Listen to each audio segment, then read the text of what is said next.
I answer for not inviting my sister to my wedding after she ruined my engagement party. Background: my name is Mia, and I'm 28 years old. I have a younger sister, Jessica, who is 25. We grew up very close despite our differences. I've always been more introverted, preferring quiet nights in with a good book, while Jessica is outgoing, the life of every party. Our parents often pitied me for my quieter nature, saying Jessica was more fun. This comparison laid a foundation for some tension between us, although we cared for one another. Fast forward to last year, after a whirlwind romance, my boyfriend of 3 years, Alex, proposed to me during a romantic trip to Paris. I was over the moon. We immediately began planning our engagement party, which was to take place at my parents' house a few months later. I envisioned it to be a lovely, intimate gathering with family and close friends. The engagement party.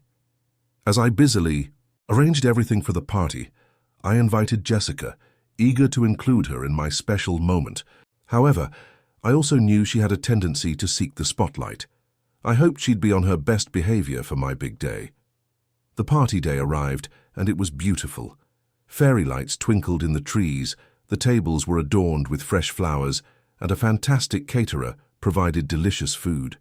Family and friends mingled, and I felt so grateful for everyone's love and support. About an hour into the party, I noticed Jessica seemed unusually restless. She was posting on social media, taking selfies, and laughing loudly without regard for the conversations happening around her. As the night progressed, she began to dominate the conversations and insisted on sharing amusing stories that continually drew attention away from me and my fiancé. I brushed it off as typical sister behavior until she made a toast.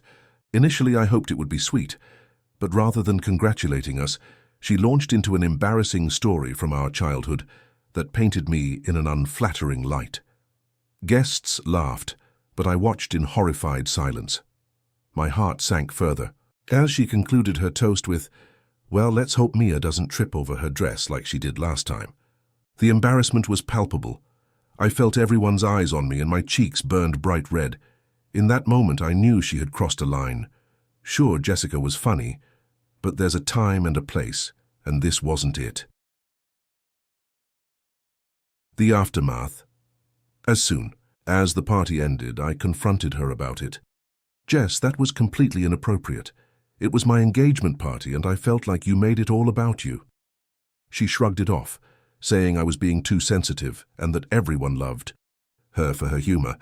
My parents tried to mediate, but it ended in an argument. The next few weeks were tense. I finally decided that I couldn't invite Jessica to the wedding if she couldn't respect me. I told my parents, and they insisted it was a mistake. "You'll regret this," they said, but I felt resolute and justified in my decision. I wanted my day to be joyful, not a stage for Jessica's antics. As wedding day approached, my sister sent me multiple passive-aggressive texts about feeling left out, and part of me felt guilty. After all, she was my sister, and we had shared so many moments. But deep down, I still felt justified in my decision. The wedding. The wedding day came, and it was everything I dreamed it would be. Surrounded by people who truly cared, I felt a sense of peace. During the reception, I received numerous compliments on the ceremony, and my heart swelled with happiness. Suddenly, I heard my phone buzz. It was a text from Jessica. "I can't believe you did this to me. You've ruined our sisterhood over one mistake. Good luck having a happy marriage." I was taken aback. It felt manipulative and unfair to guilt me about her choices. I decided not to respond. A few weeks passed, and I received a video from a distant cousin who had attended the wedding. It captured a moment where I was dancing happily with Alex, and there was a huge gap on the dance floor where Jessica would have been standing had we invited her. Finally, Jessica reached out again, demanding a face-to-face meeting. I hesitated, but agreed, thinking maybe it could lead to some closure. When we met, she opened her mouth to apologize, but instead berated me for being selfish, reminding me that I wouldn't have anyone to lean on when I needed family support down the line. Was tired of the emotional games. "Jess, I didn't ruin our sisterhood. You did that when you prioritized attention over my special moment." Conclusion: after our confrontation, I realized that I needed to establish boundaries. I chose to step back from her for a while to prioritize my own emotional health. Since then, our relationship has been strained. Now I find myself seeking advice. Aishita for not inviting Jessica to my wedding after she ruined my engagement party. Should I have been more forgiving in a moment where she clearly craved attention? Was I too quick to distance myself? TLDR. My sister ruined my engagement party. By stealing the spotlight and after a confrontation, I chose not to invite her to my wedding. Now our relationship is strained and I'm wondering if I went too far. Aishita for cutting off my parents. After they refused to support my career choice as background. Hi everyone, I'm a 26-year-old woman and I need some perspective on a situation with my parents. For context, I come from a traditional family. My parents are both in their late 50s. They work as doctors and they always had high expectations for my future. Growing up, I was often pushed toward a certain path that they deemed successful, namely medicine, law, or a steady corporate job. Ever since I was a child, I had dreams of becoming an artist. I loved drawing, painting, and expressing myself through various mediums. I remember spending countless hours sketching in my room, completely absorbed in my creative world. In high school, I took every art class I could, and even joined the art club.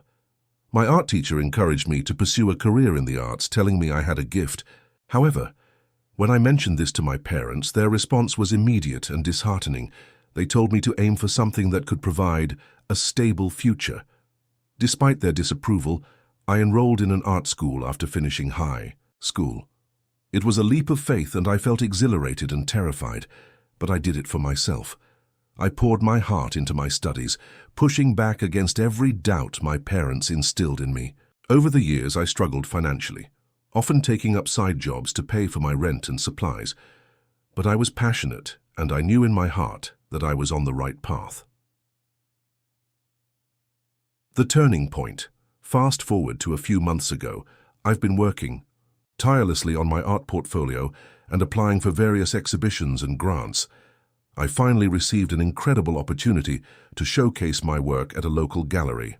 This was a massive milestone for me, and it was an opportunity that I had been dreaming of for years. I was ecstatic and couldn't wait to share the news with my parents. When I called them to tell them about the exhibition, I was met with silence. On the other end of the line, after what felt like an eternity, they responded. My mother said, "That's nice, but you know that art won't pay the bills, right?"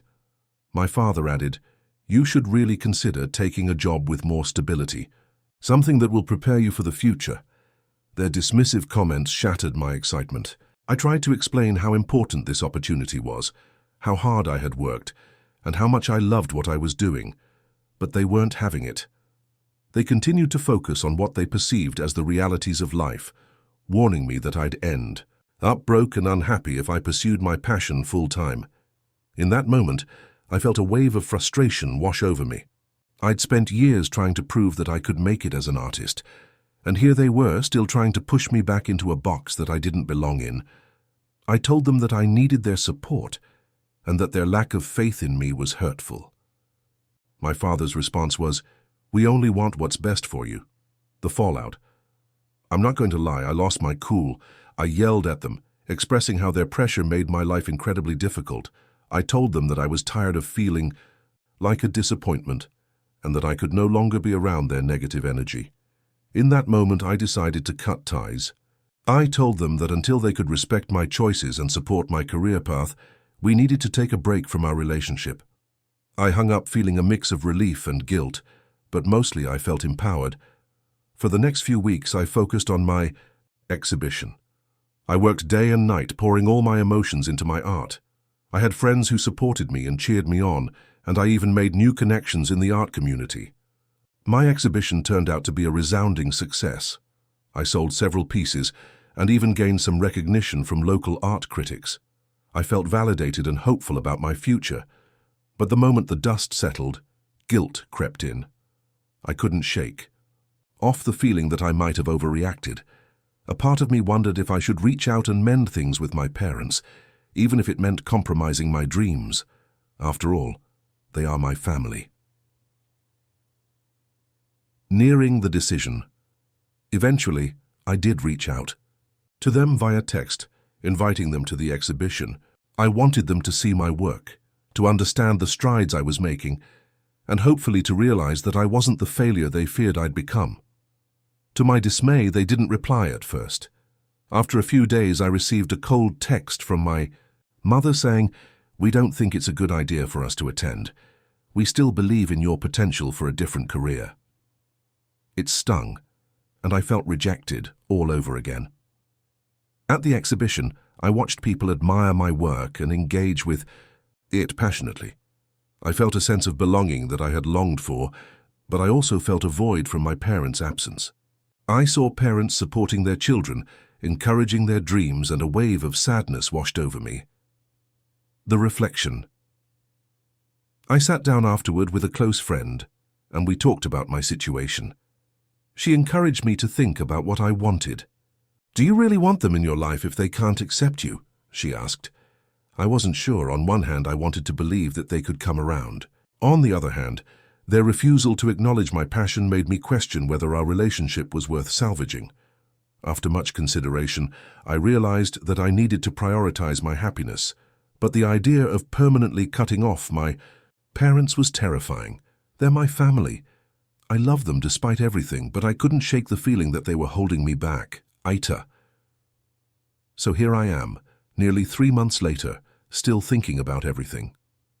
I'm happier than ever in my career, but I don't know whether I'm being too harsh by maintaining my distance from my parents.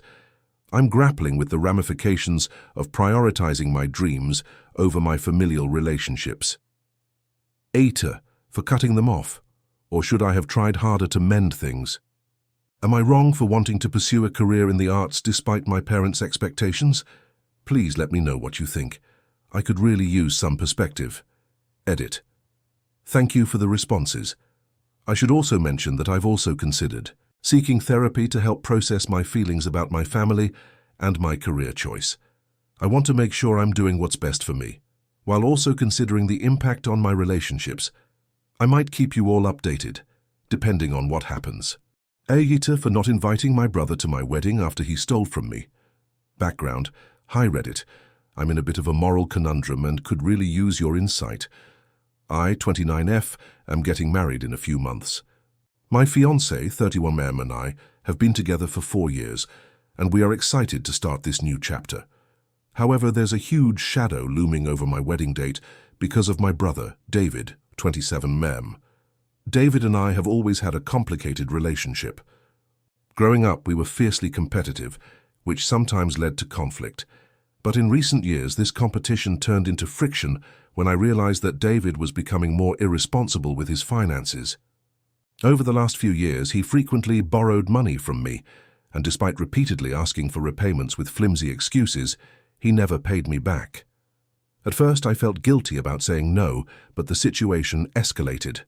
The breaking point came about 6 months ago, when I discovered that David had stolen cash from my house. He was at my place for a family dinner, and afterward I noticed some money I had saved for wedding expenses was missing from my bedside drawer. I confronted him, and he denied it at first.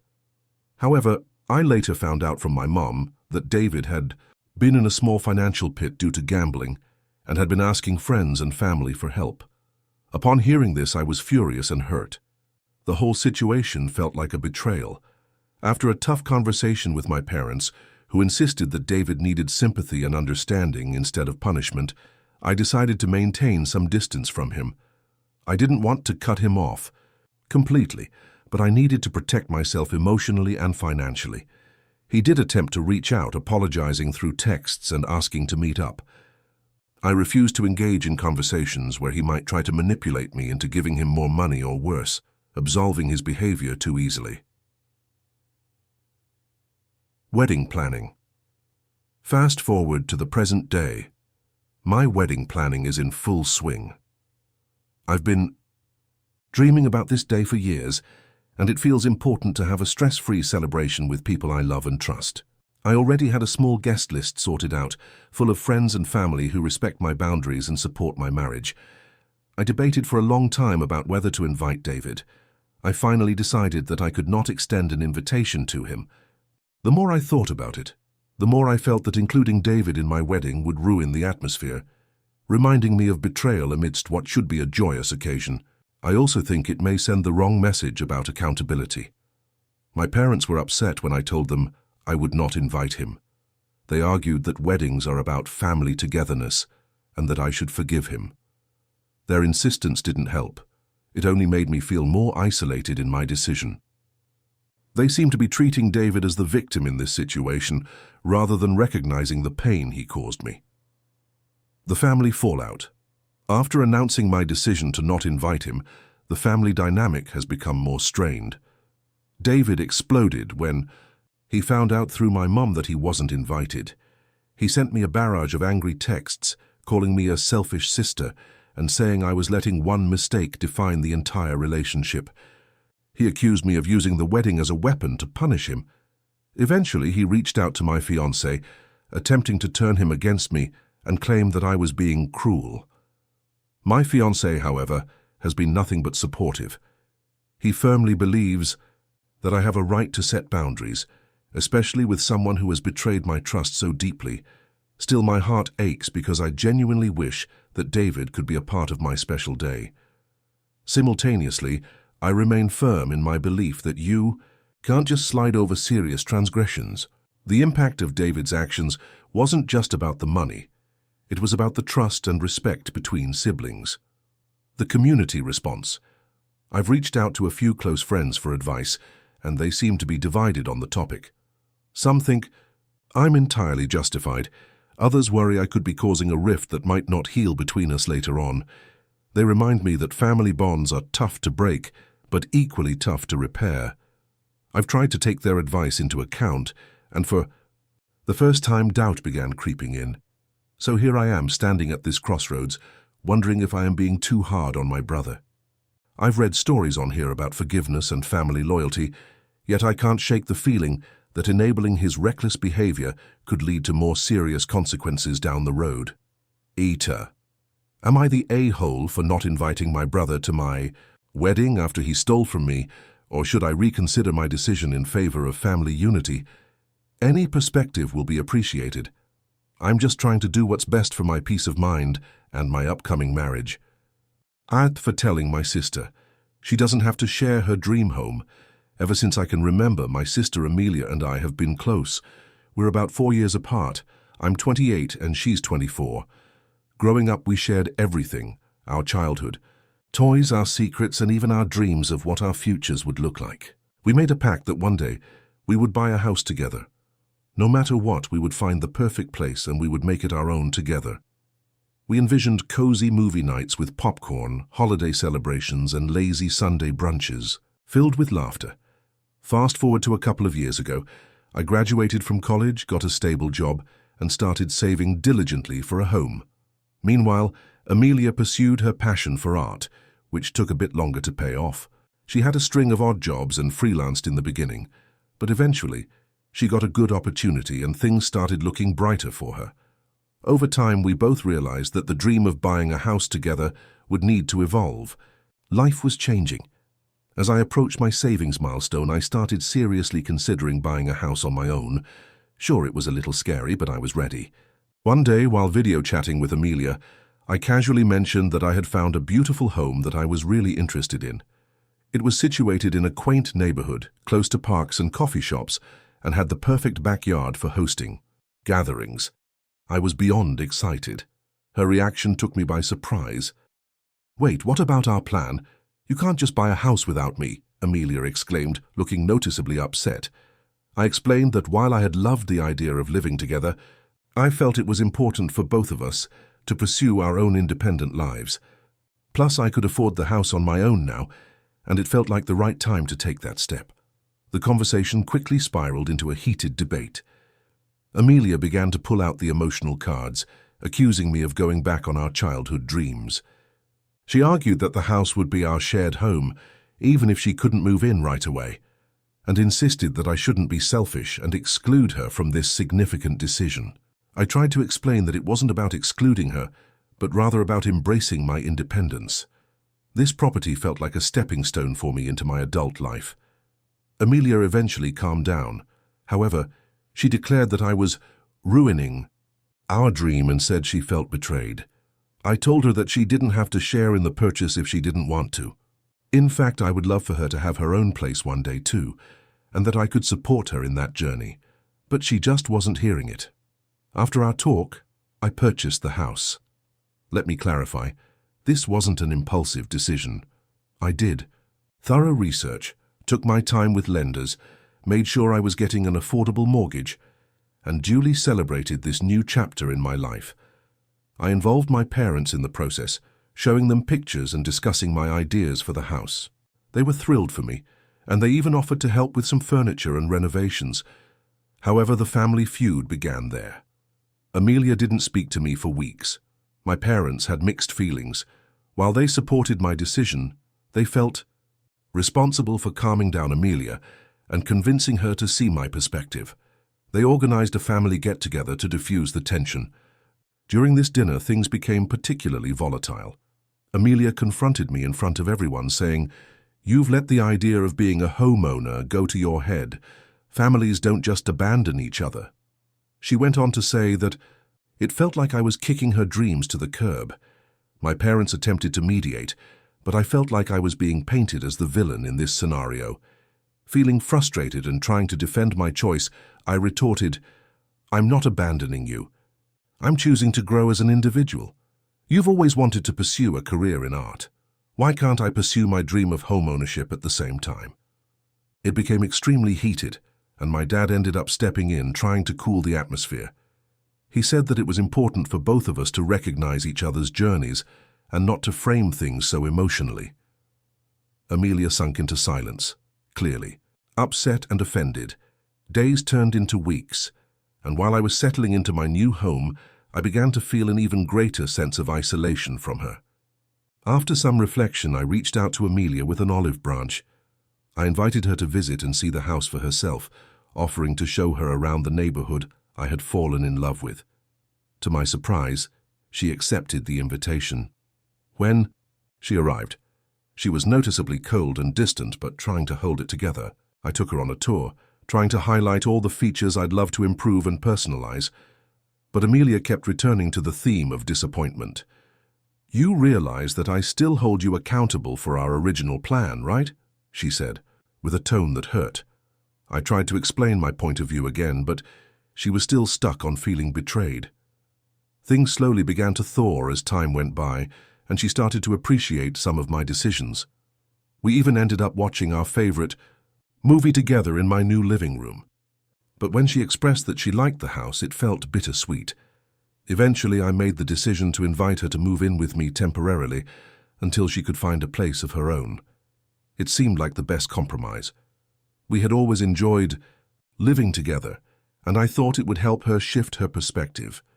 Her mood improved for a bit, but tension still simmered under the surface.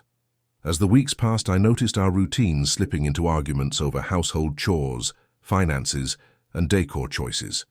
It felt as if we had reverted to childhood sibling squabbles, but this time higher stakes were involved. She would often criticize my taste in furniture, claiming, "You didn't have to make it so you. It's like I'm living in someone else's house." I felt exasperated.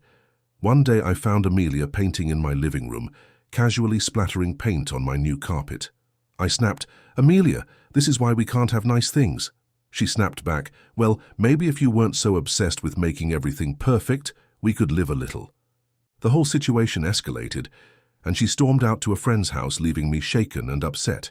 This ongoing tension drove me to seek the support of a couple of close friends. I explained everything, and they suggested I lay all my feelings on the table without accusations and blame.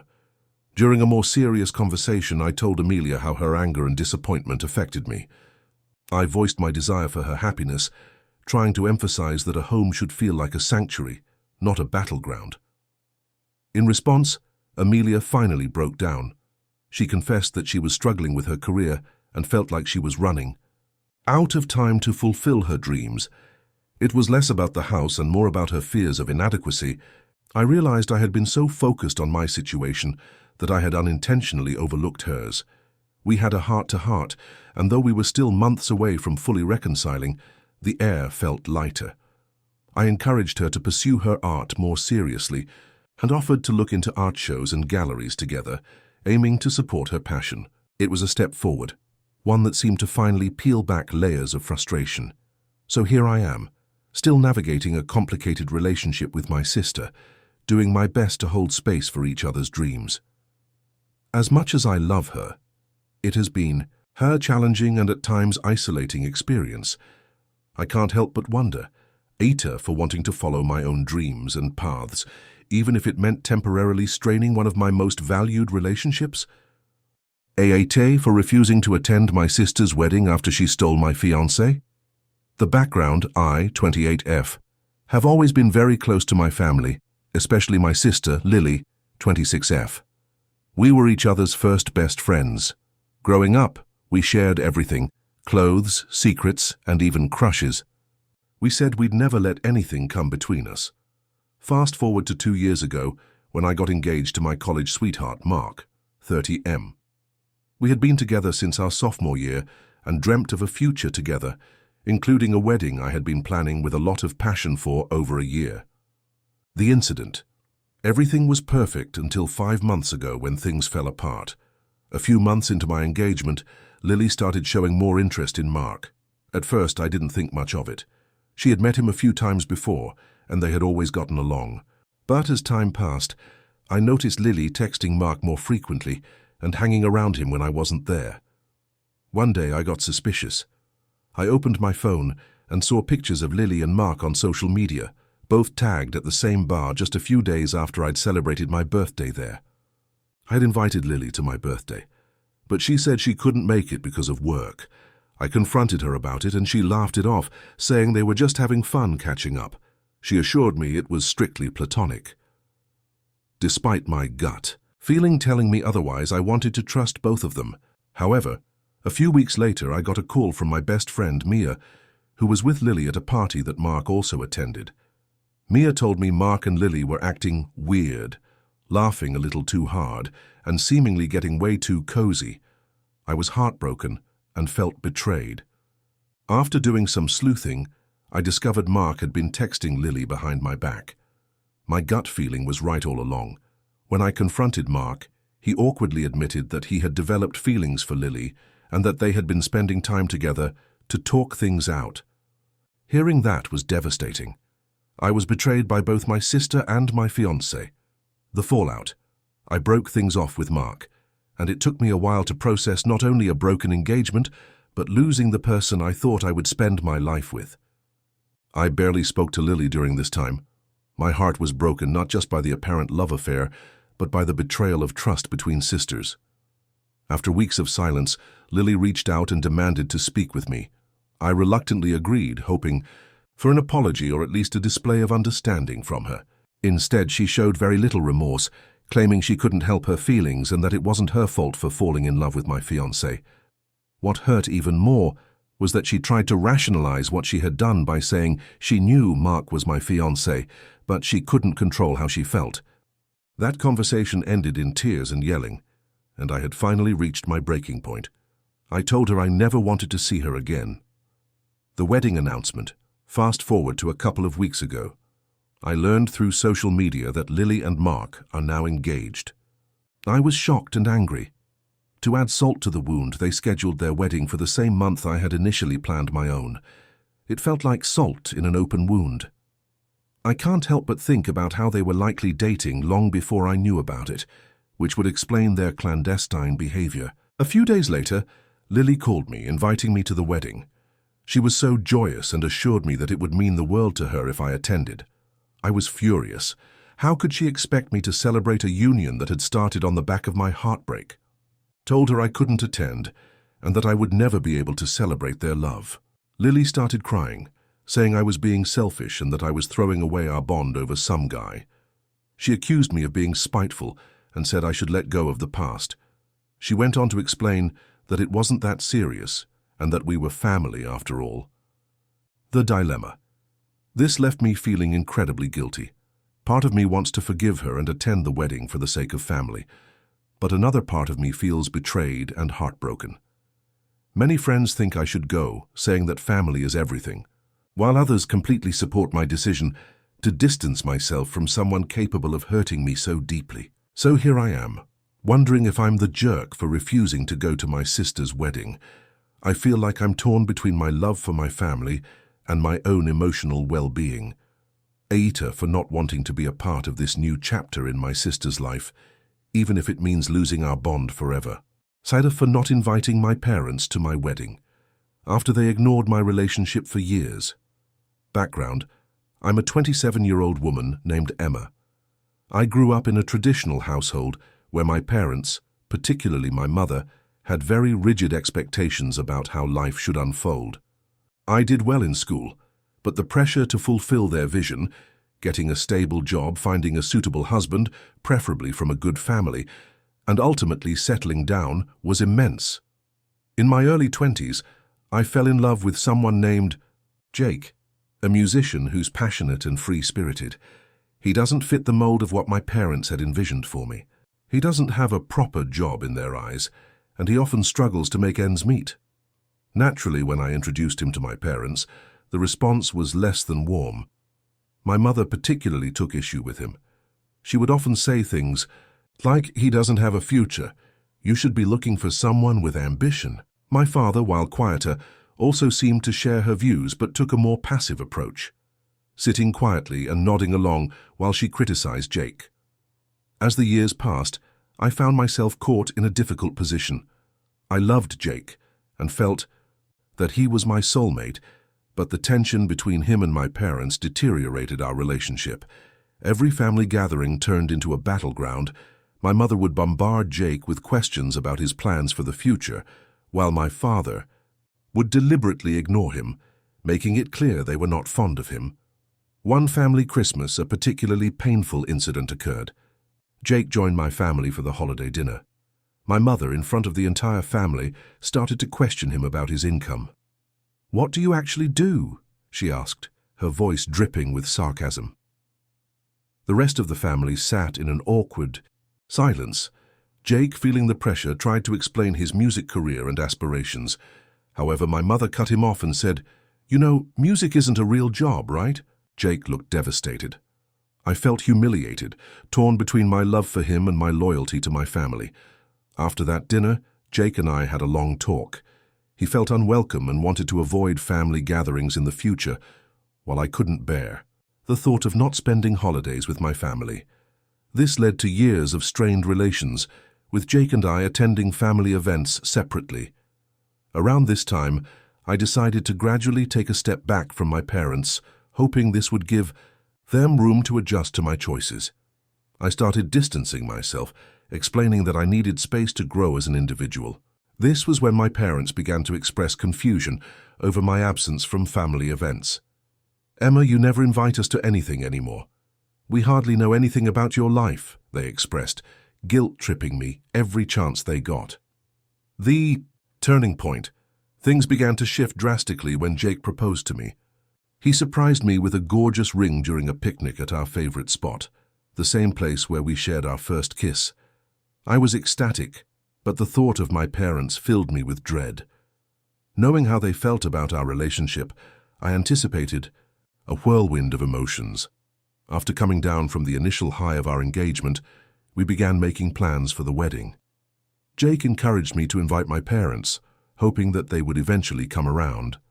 Despite my apprehensions, I agreed to extend an invitation to them, but only under one condition. I would have a candid conversation with my parents about their relationship with Jake before they would agree to come. That conversation was tense. I didn't hold back, telling them how hurt I felt when they disapproved of Jake, especially in front of him. My mother burst into tears, claiming I was being dramatic, while my father stared at his hands, silent as usual.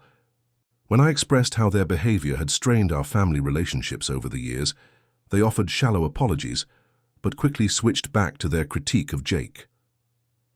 After that talk, I felt decided. I would no longer try to bridge the gap. I would not invite them to my wedding. I knew it would hurt them, but after years of dismissing my choices, I couldn't bear the thought of sharing one of the most important days of my life with people who didn't respect my decisions. The wedding day. On the day of the wedding, we celebrated beautifully, surrounded by friends who supported us wholeheartedly and accepted our differences. Jake's family, although small, was warm and welcoming. Every emotion was magnified. The love, excitement, and joy in the air were palpable. Later that evening, I received a frantic call from my mother. "Emma, I can't believe you'd leave us out of your wedding. You've hurt us so much." She railed against me, tears evident in her voice. "We tried to be supportive, but you never listened." I felt ripped apart by her words, but stood firm. "I'm sorry that you feel that way, Mum, but you've also consistently ignored not just Jake, but my happiness as well. This wedding is a celebration of the love Jake and I share, and today was not about division." My mother continued to argue, telling me I was making a huge mistake and that she would never get over it. I hung up, tears streaming down my cheeks, but Jake held me, assuring me that we'd made the right decision. As the weeks rolled by after the wedding, family drama ensued. My parents didn't stop at just expressing their anger to me. They reached out to my extended family, painting me as the disobedient daughter. Every holiday, my mother would post on social media about how hurt she was, implying that I had abandoned my family. It felt like such a betrayal. It was heartbreaking to see my choices turned into a narrative I didn't recognize. At family gatherings with my cousins, I found myself caught in the crossfire between their sympathies for my parents and my own wishes. People would approach me asking if I was okay, and I simply had to nod and pretend it didn't bother me. Deep down, however, I felt balled up in a mix of resentment, anger, and sadness. The dilemma. Now, months after our wedding, the rift between my parents and me continues to widen. I had a conversation with Jake about the possibility of reconciliation, but he urged me to stand my ground. "Emma, you deserve to be loved and supported by your family without being rated, without conditions," he insisted. "Still, I worry that I might have made a terrible mistake by choosing not to invite my parents. I wonder if I acted impulsively. I know they're not perfect, but they are still my parents. Am I the asshole for not inviting them to my wedding, or was I justified in prioritizing my own happiness and my relationship with Jake?" Edit. Thank you all for your thoughts and insights. I'm still in a reflective place, wondering what steps to take next in my relationship with my parents. Your stories resonate deeply, and I hope to navigate this rocky terrain as best as I can. Dieter for prioritizing my career over family expectations. Background: my name is Emma, and I am a 28-year-old software engineer living in a bustling city. Growing up in a traditional family, my parents always stressed the importance of family, values, and stability. Ever since I was little, they envisioned me settling down early, marrying a nice man and starting a family.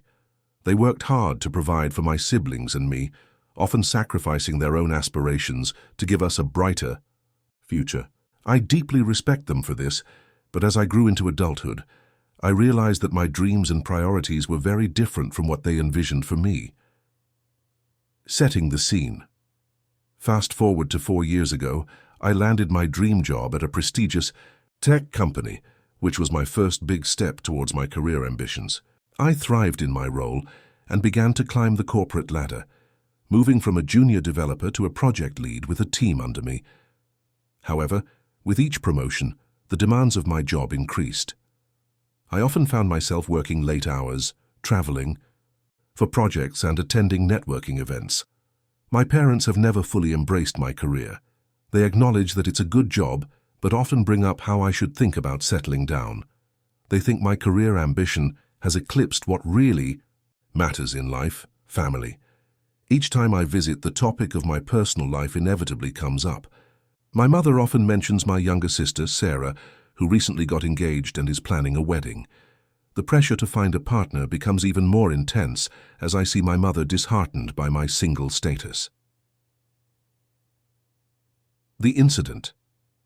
Last July, my company was given a significant opportunity to showcase our innovative product at a major tech conference. This was a big deal for me personally and professionally. I was the lead on the project and responsible for its success. I dedicated countless hours to prepare for the presentation, and my team worked tirelessly in the weeks leading up to the conference. It was a pivotal moment that could define the trajectory of my career. Meanwhile, my sister picked the same weekend for her engagement party, a decision she informed me of only 2 weeks prior. I felt the weight of guilt as she explained her plans, and the look on my mother's face made it clear where her loyalties lay. When I hesitated to RSVP to the party, my mother raised her voice, expressing disappointment that I would prioritize my career over family. She argued that my sister deserved my support on such a significant occasion and reminded me that family comes first. I didn't want to choose between two meaningful events. I reached out to my sister, hoping to attend her engagement party, but was saddened to learn there wouldn't be another chance for a family gathering before the wedding. I took a deep breath and firmed up my resolve. I decided to go to the conference, primarily because this was a once-in-a-lifetime opportunity for me, and it was critical for my career growth. I gently explained to my family that I wouldn't be attending the engagement party. Reactions. This decision didn't go over well. My mother called me in tears, saying I was breaking her heart and that I was selfish for choosing work over family. I could hear the disappointment in her voice. It felt heavy and suffocating. Sarah was more understanding, but I could still sense a shift in our relationship after the news broke. Days after the conference, I returned home and interacted with my family. The atmosphere during dinner was tense. My parents, particularly, my mother acted coldly. My father tried to lighten the mood, but the discontent lingered in the air. Eventually, during dessert, my mother couldn't hold back her frustration any longer and confronted me. "Emma, you've chosen work again over your family. We raised you to value what truly matters," she said, her voice quivering. "I'm sorry, Mom. This opportunity could define my career, and I didn't want to miss it," I replied, trying to keep things calm. "You're not the only one with important events in their lives," she shot back. "You need to reevaluate your values." I was hurt. After everything I had done to succeed, I felt unappreciated. I had sacrificed countless hours of my time and energy for my job and my team, believing that climbing the career ladder would eventually lead to a better life. The confrontation escalated. My father's attempts to mediate only exacerbated the situation. He started to take my mother's side, suggesting that it was time I got my priorities straight. I felt completely alienated, like a stranger among my own family. My siblings stood on the sidelines, a mix of bewilderment and disappointment on their faces, unsure of which parent to support. Post-conflict reflections. Following that night, my relationship with my family felt irrevocably changed. I distanced myself from regular family gatherings out of fear of further backlash over my choices. Instead, I focused on my work and the promotions that subsequently followed. I was thriving in my career, but emotionally, I felt hollow. 6 months later, I received an email about another major work opportunity that would require relocation to a different state. Still reeling from the fallout with my family, I felt torn. On one hand, this was a chance to elevate my career. On the other, I worried about losing the already fragile connection with my family. As I weighed my options, I decided to take the opportunity and accepted the job offer. Confrontation revisited. When I broke the news to my family, it prompted another heated exchange. My mother once again expressed how disappointed she was. She asked pointedly if I even wanted children, or if I was prepared to become an old maid. I calmly explained my position, noting that I was focused on my career and I must do what was best for my future. "A career can provide for me and give me independence," I said, hoping to put forth my perspective without escalating things further. "It seems like you have everything figured out while we're just left behind," she replied. Bitterly, my heart sank. I took a few days to gather my thoughts. I felt torn. I loved my family, but the pressure to conform was suffocating. One night, I picked up my phone and, after long deliberation, I wrote a heartfelt letter to my parents. I poured my emotions into it, explaining my life choices and how they were rooted in my personal aspirations and values. I wanted them to understand that they were not losing me as their daughter, but rather seeing a different version of me, a person who valued independence and professional growth. Resolution. The response I received was mixed. My mother sent back an emotional reply, expressing sadness and concern for my future, while my father thanked me for the candidness in my letter, yet asked if I could at least try to find a balance between work and family. It felt like progress, albeit minimal. Months passed, and as I moved into my new position, I remained open to rebuilding those ties with my family. I began visiting every few months, trying to create the best of a fractured relationship. I acknowledged my family milestones, attending wedding festivities and helping with whatever I could. I eventually reached a place of understanding. After many conversations, they began to see that my career was not a rejection of them, but a testament to the values they instilled in me. So, here I am, feeling like an outsider in a strange new world while striving to carve out my dream. I often think about what I lost in the battle of career versus family. It pains me to feel distanced from my family, yet I also feel empowered knowing I pursued my ambitions even when the road was rough. The question, Aita for choosing my career over my family's expectations, or was it a necessary step for my own growth? Aita for not attending my sister's wedding after she disinvited me. Hey Reddit, I find myself in need of some judgment and possibly some closure on a situation that has escalated into a family drama. For context, I, 28M, have a sister, Emily, 32F.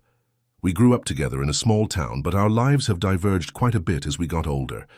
Emily is a successful attorney, recently engaged to Mark, 34M, who's also in the legal field. I work as a freelance graphic designer, aiming to establish my career in a somewhat volatile industry. Here's the whole saga, so buckle up, it's a long one. The trouble begins. It all started when Emily got engaged 6 months ago. She was thrilled, and while I was happy for her, I couldn't entirely relate to the whirlwind of wedding planning she was thrust into. Emily and Mark are the epitome of perfect couple in our family's eyes. However, from the outset, I noticed that Mark's family had a considerable influence on their wedding plans. A few months in, Emily called to inform me of her wedding date, a picturesque fall day.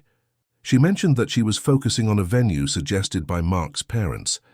I thought the venue was lovely, but when she described it as exclusively elegant, I felt this subtle pressure, like she was aiming for a type of wedding she thought others expected. Now I value family traditions, and we grew up with a laid-back vibe where our gatherings were joyous but always informal. I expressed to Emily that I thought it would be nice to incorporate some personal touches, a nod to our childhood perhaps. Unfortunately, she seemed annoyed by my suggestion, brushing it off with a rehearsed, "We want to keep it classy, but thanks for your input." During this conversation, I made it clear that I hadn't expected to have much say in the planning, but it'd be nice to have a bit of our family's essence represented. The change in tone as time went on, I noticed. Changes in Emily's tone when discussing the wedding. She began leaning heavily on Mark's preferences and ideas. For instance, she decided to exclude certain family members from the guest list. Some I assumed were omitted due to budget constraints, while others she outright claimed were too wild for the type of wedding she envisioned. The more she distanced her choices from our family, the more uncomfortable I became. A week later, Mark hosted a gathering for close friends and family to introduce Emily and celebrate their engagement. The guest list was carefully curated, reflecting Mark's circle more than our family's. I felt alienated seeing my sister surrounded by people whom I hardly knew. When the night concluded, Emily and I found a quiet moment together. I confided in her that I felt like an outsider at her engagement party, which prompted an annoyed response from her. "Maybe if you connected with the people I care about, you'd understand this better," she remarked, shutting down any further conversation. I struggled to hold back frustration. We used to connect about everything, but now it felt like I was speaking a different language. Weeks passed and wedding planning frustrations boiled over. Emily began assigning tasks to family members, and surprisingly, she asked me to design some of the wedding materials, save the dates, invitations, and seating cards. I was honored, but I felt it was an afterthought after not feeling included in the first place. The breaking point. About a month before the wedding, Emily called and told me she was feeling overwhelmed. I offered to come to help with further designs or assist in any planning. For the first time, she paused before saying, "Honestly, I think we should just minimize our interactions until the wedding. It's a lot with this many people involved. Let's focus on the big day." That was hard to digest. Our family is small, and I could hardly believe she'd want to cut ties during such a momentous occasion. A knot twisted in my stomach, but I respected her wishes, promising that I'd be there to support her on the day itself. Then, out of the blue, I received a call from Emily. She informed me that the venue had a strict RSVP deadline that was fast approaching, and here's where things took a turn. She simply stated she couldn't have anyone attending who couldn't financially contribute as a guest. I felt my stomach drop. We'd touched on finances before as a possible discussion point, but I hadn't imagined this would be the lens through which she viewed her invitation. A rapid disinvite. I couldn't wrap my mind around her request. I mentioned how my freelance work fluctuated, but ultimately, my intention was to be there for her, not as a monetary guest, but as her brother. Emily remained adamant, insisting that it felt wrong to have guests who couldn't contribute to the day. A few days later, I received a text that left me shattered. "I'm sorry, but I think it's best if you don't attend the wedding." I was aghast. We had always been there for each other during hard times, supporting each other through milestones and disappointments. Now she was casting me aside over something that felt trivial, superficial. A deep breath, not wanting to give a knee-jerk reaction, I decided to give it some time. I didn't want to burn the bridge, so I sent a heartfelt message explaining that I would respect her decision, but that it made me feel as if she was prioritizing money over family. I poured my heart out, hoping for any semblance of mutual understanding. A couple of weeks passed, and instead of the reconciliation I had hoped for, Emily responded with a mix of hurt and defensiveness. "You've always been reckless with your money. Maybe if you had planned better, I wouldn't have felt this way." Her words cut deeper than any knife could.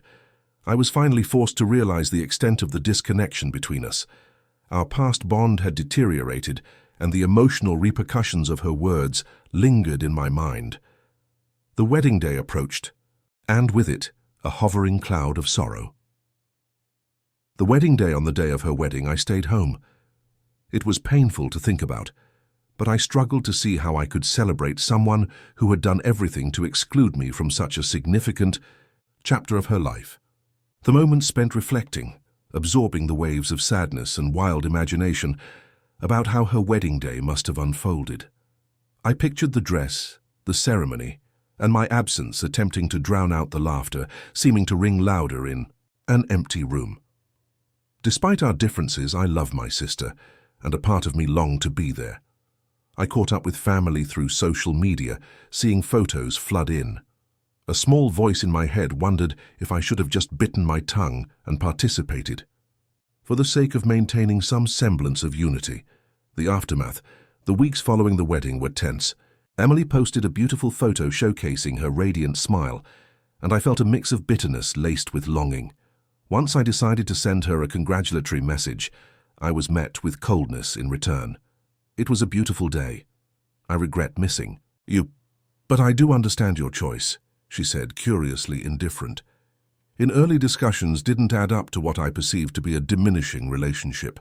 Over the following weeks, I was met with sporadic gestures, occasional texts, passive-aggressive comments about family values, and an unmistakable air of dismissal. Am I the asshole? I've poured my heart into recounting this lengthy emotional journey because I want to know if I'm unreasonable for how I feel. Did I overreact by not attending? I'm at odds with myself, struggling to find where I stand. The relationship with Emily means the world to me, but her behavior feels like a betrayal that I can't overlook. So Reddit, Aita for not attending. My sister's wedding after she disinvited me because of my financial situation? Should I have been the bigger person, or did she cross a line? I would appreciate any insight on how to move forward, whatever I decide. Thanks for reading my story. Atta for refusing to allow my sister's wedding to be at my house? Hello Reddit. I'm in a bit of a messy family situation and need some outside perspective. I, 28F, recently bought a beautiful but modest home in a suburban neighborhood after years of hard work, saving, and some sacrifices.